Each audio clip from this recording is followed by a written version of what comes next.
This is Here I Am, Batson and the Batsons by SmolSpideyBoi. Read by Star1412. Chapter 10. Adoption Royale, Part 1. Summary. Let the Adoption Royale commence. With less gunshots this time, hopefully. The Adoption Royale, as it is referred to in later years, is a week-long shit show. Billy doesn't wake up for longer than 10 minutes at a time, and those are carefully spent with Alfred and Leslie, making sure he is stable and making sure he eats something semi-solid. The first meeting of the week ends with Jason shooting Bruce and Dick in the knees. The bullets were rubber, but the bruises lasted for days, according to Dick. The second meeting doesn't go much better, but with Alfred watching as a negotiator and peacekeeper, it is considerably less violent. No one gets shot this time, and Jason only attempts to physically harm Bruce once. The third meeting is where Jason makes his stand. He turns to Bruce with cool, mostly pit-free eyes and states, "As one of the most emotionally, financially, and physically stable adults in this room, I feel like it would be the best that Billy, if he so wishes, is placed with me. Crime Alley is now considerably crime-free compared to the rest of Gotham. I have my own substantial income from my work and an open schedule. Most of all, I am willing to give up being an active vigilante crime lord for the time being." Alfred regards Jason with cool eyes, before primly raising an eyebrow and asking, "What else have you forgotten to mention, Master Jason?" He stares at the ground before mumbling, "And I was going to work on getting my GED and possibly going to college in the future." The silence around the table is thick enough to cut with a knife before Dick bursts out into loud tears as he unsuccessfully tries to ensnare Jason into one of his inescapable octopus hugs. "Really, Little Wing?" he wails, pinning Tim into a hug since his current target is out of reach. "I am so proud of you," he hiccups, petting a Tim who looks to be moments away from hissing like a feral cat. Even Bruce seems to be somewhat stunned, staring at Jason with glittering eyes, and Jason knows that look. "Absolutely not, old man," he grunts, shifting miserably in his seat, doing his best to dodge Dick's sneaky octopus arms. "I will be attending a local community college, mostly through an online program for my GED. I might," he emphasizes, "attend Gotham University to attain a master's degree in English, all of which I will be paying for with my money." Bruce resembles a kicked puppy, turning pleading but unseen eyes to Jason. Jason pointedly looks at Alfred, who sighs, and turns to Damien. "Master Damien, you said you had something of importance to add to tonight's meeting?"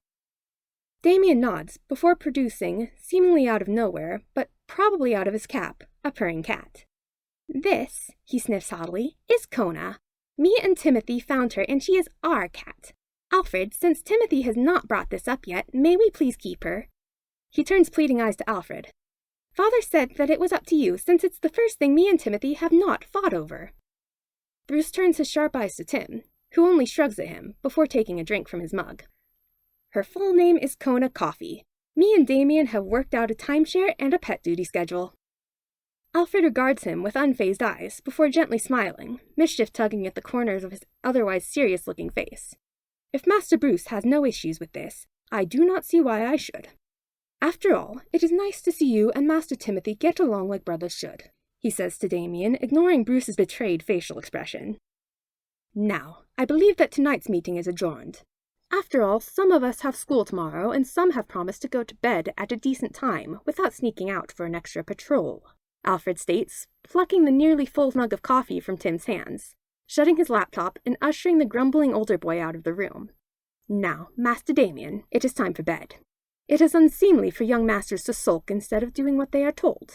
Good night, Master Damien, and do not forget that you have art club after school tomorrow, and I will not be picking you up until after 5. Alfred turns to the other occupants of the room, catching Jason, who has been attempting to sneak out unnoticed, with a disappointed eyebrow. "Master Jason, there's a bed freshly made out for you in the spare room closet to your old room. If you prefer, you can sleep in your old room, as the bed is freshly made every day.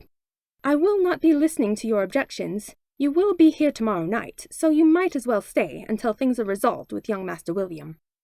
Jason nods grumpily. "I'm only staying because you asked me to, Alfie.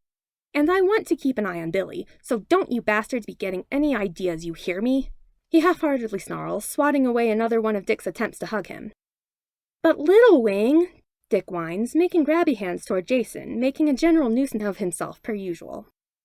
"I want to hang out with all my little brothers," he grumps, harassing Jason before slinging an arm over Alfred in a hug and heading off to his room. Jason follows behind him, at a distance, yawning and cracking his neck.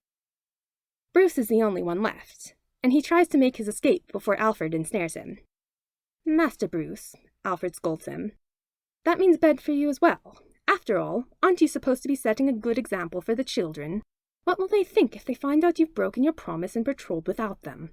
Batgirl, Orphan, and Oracle have the city covered for the next few nights, so that means off to bed with you as well." Bruce nods sullenly and slinks out of the room. Alfred begins to clean up the various papers and cups left scattered around the conference room. "Oh, my boys," he thinks, "what sort of nonsense will you get into next, I wonder? Will it be adopting every child each of you come across, or every animal you find?" He hums softly before leaving to check up on Billy. The cave is mostly silent, except for the velvety murmurs of wings brushing against each other, and the faint beeps of a heart monitor, steady and strong, carried off into the night. This was Chapter 10 of Here I Am, Batson and the Batsons, written by SmolSpideyBoi, and read by Star1412. If you liked this, let SmolSpideyBoi know on the original work, and let me know in the comments.